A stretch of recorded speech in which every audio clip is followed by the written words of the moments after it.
Good, we're all set. So what am I going to rant about today? Well, today I feel like covering the topic of if you don't like it, make your own. Because that's something we've all been told, right? NPCs invade something we love, completely destroy it, and then when we have the gall to actually try to fight back against them, or at the very least voice our displeasure, not only do they call us entitled, because, God forbid you feel entitled to get your money's worth out of something you spend money on, right? Or your time as well. Money and time, yeah. Yeah, God forbid you get your money and time's worth, and if you don't like it, you'll go somewhere else, and then they're going to complain and wonder where you went. I know, right? So not only do we get that, but after destroying what we had made on our own, they always tell us the same thing. Like, well, if you don't like what we're doing to your shit, why don't you just leave and make your own? You're not welcome here anyway. And then, inevitably, we go out and make our own. You see this pretty prominently in Comicsgate right now. Comicsgate is accomplishing more than Gamergate ever did, because I believe the comic industry, like Marvel, DC, they won't be around for much longer. Especially Marvel. I've been saying for ages, like, think of the money that Disney could save if they just shut down Marvel and licensed out the comic book rights to their properties to other people, like other companies, other creators. There's no risk to Disney for that if you just license out the rights. Yeah, because right now, Marvel is just draining money for Disney. They're a money drain. The only reason Disney bought them in the first place was so they could own their properties, right? So they don't have to license the movie rights. So yeah, otherwise Marvel's just a drain. They have to pay for useless employees, office space, all that shit. If they just canceled that and licensed out the rights, then it doesn't matter to Disney whether those the people they licensed the rights out to make money or not. Disney still makes money for no work, basically. Win-win. Yeah, so either way, got a little bit off topic there, but yeah, thanks to how horribly the comic book industry has been doing, Comicsgate is probably going to succeed. Whereas, with Gamergate, it's a whole lot hard. We were able to win against the game's journalists in a lot of ways, because I wouldn't be surprised if all of these rags were shut down within a few years as well. But games still royally suck ass. If they're not censoring and pushing a social justice narrative, then they only exist to milk money from us. Not fun at all. It's all about being addictive. Fuck fun. Let's make it addictive so they spend shekels. With comics, people are making their own, and other individuals who are fans of comics, who want good comics, are taking their money and going to Comicsgate.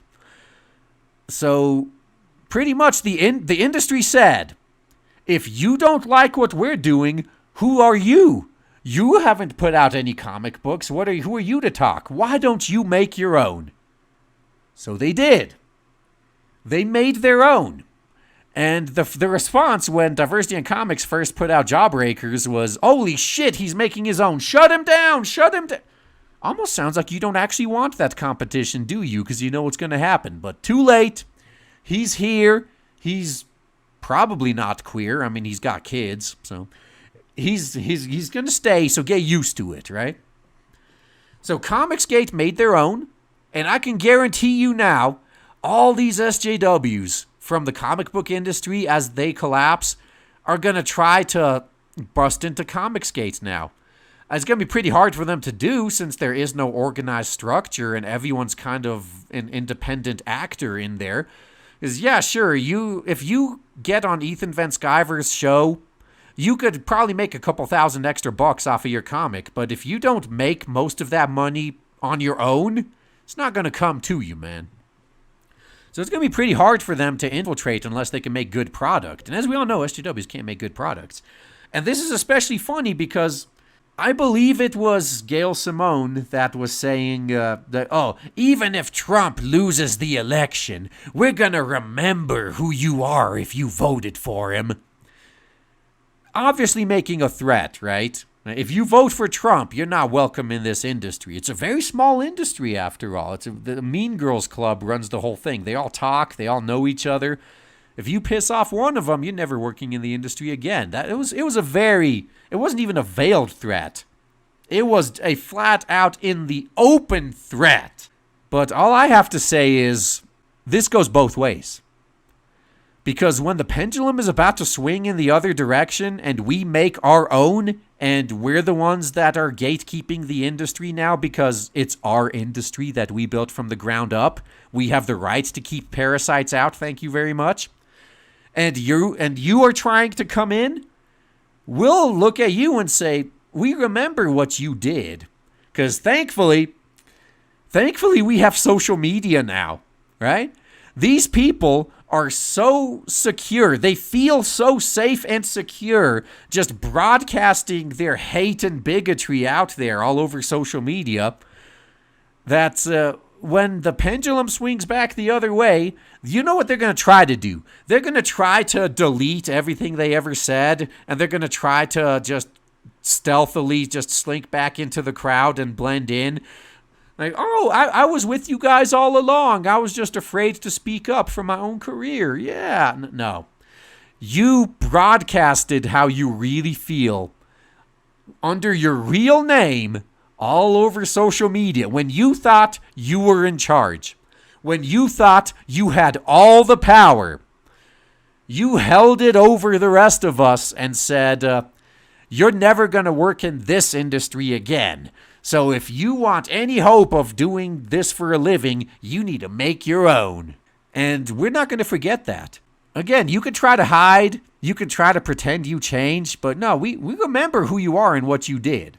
And I keep saying, once we actually build our new industry, because this is going to happen with every NPC-infested industry. NPCs don't create. They're parasites. They only consume. So once all the creators leave and create a brand new industry, the one the NPCs took over is going to inevitably die. And I know some of you are saying, like, well, even with Gail Simone, who we just brought up, and Mark Waid, they used to be good writers and good creators. Yeah, they did. But name me one creator, be it like writer, artist, comedian, whatever, who used to be good and then went full-blown social justice and stayed good. I can't think of a single one. It's almost as if once they accept a very hate-based ideology in their life, and their entire outlook and everything they produce is just based on raw hatred, that they lose all talent. They're like with comedians, they're not focused on making you laugh anymore. All they care about is ripping on Trump and telling you how stupid you are if you voted for him.